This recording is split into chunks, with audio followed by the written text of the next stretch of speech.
নীলাচল বাংলাদেশের বান্দরবান জেলার অন্যতম দর্শনীয় স্থান।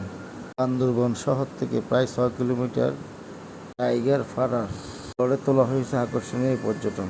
নীলাচলকে বাংলার দার্জিলিং বললেই বলা চলে। নীলাচল থেকে সমগ্র বান্দরবান শহর এক নজরে দেখা যায়। ও তুই লাল পাহাড়ির দেশে যা,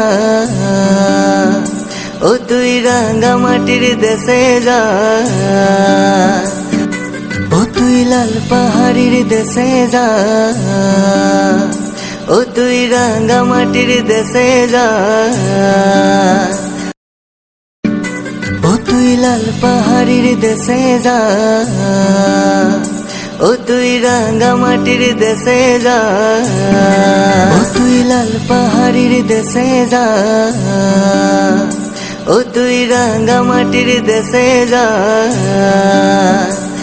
মেঘ মুক্ত আকাশে কক্সবাজার সমুদ্র সৈকতের অপূর্ব দৃশ্য নীলাচল থেকে উপভোগ করতে পারেন। নীলাচলে বাড়তি আকর্ষণ হচ্ছে এখানকার নীল রং এর রিসোর্ট। ও তুই লাল পাহাড়ির দেশে যা, ও তুই রাঙ্গা মাটির দেশে যা।